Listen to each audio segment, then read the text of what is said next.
देश विदेश की लोक कथाएं। असम की लोक कथा ईर्ष्यालु चाचा। वाचक स्वर श्वेता पांडे। आसाम के डुमडुमा गांव में होमेन नामक युवक रहता था। उसके पिता मर चुके थे। माँ ने ही उसे पाल पोस कर बड़ा किया था। होमेन के 4 चाचा थे। वे उससे बहुत जलते थे। एक दिन उन्होंने होमेन के घर से उसका प्यारा बछड़ा चुराया और उसे मार दिया। होमेन को पता चला तो वो बहुत दुखी हुआ। फिर ना जाने उसे क्या सूझी, बछड़े का सिर काटकर शेष शरीर को दफना दिया। पास के गांव में एक ब्राह्मण रहता था। बछड़े का कटा सिर उसके आंगन में छिपाकर होमेन ने ब्राह्मण से कहा, आपके घर से तो गौ मांस की बदबू आ रही है। ब्राह्मण गरज कर बोला, असंभव। यदि ऐसा है तो मुझे गाय का मांस ढूंढ कर दिखा। होमेन ने बछड़े का सिर उसके आगे ला रखा। ब्राह्मण के तो हाथों के तोते उड़ गए। उसने होमेन को बहुत सा धन दिया ताकि वो गांव वालों को उस बात के बारे में ना बताए।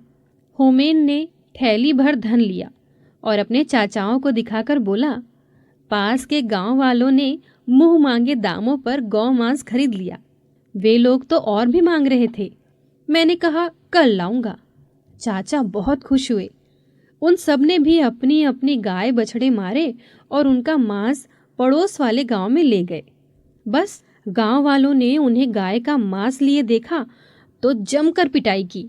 बौखलाए हुए चाचाओं ने होमेन की झोपड़ी में आग लगा दी। होमेन और उसकी माँ बेघर हो गए।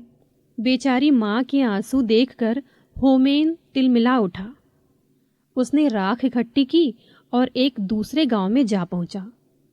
ले लो, आंख का सूरमा ले लो, इसे लगाकर गड़ा धन मिल जाता है। जिसका ब्याह ना होता हो जल्दी ब्याह हो जाता है। हाथ की एक एक थैली सूरमा बिक गया। शेष राख होमेन ने छिपा दी। अपने चाचा के पास जाकर बोला, मेरी तो झोपड़ी की सारी राख बिक गई।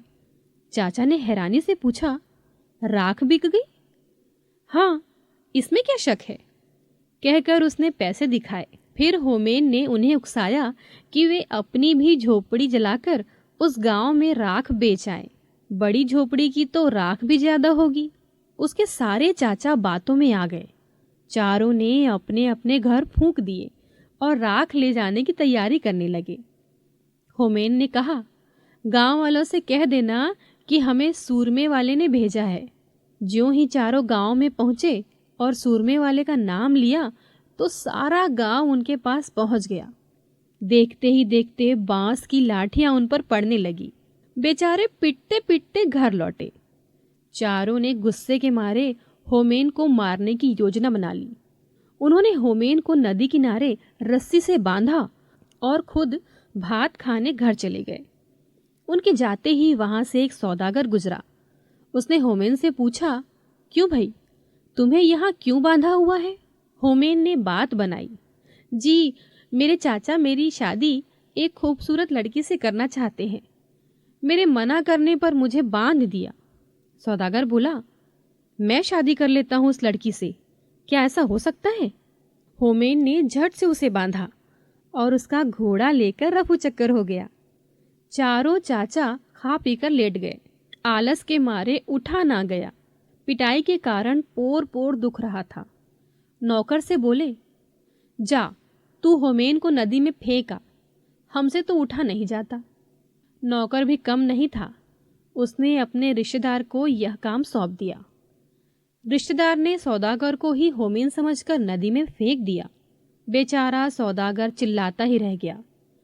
नौकर ने चाचा को सूचना दी, जी काम हो गया। चारों मिलकर होमेन की मौत की खुशी मनाने लगे।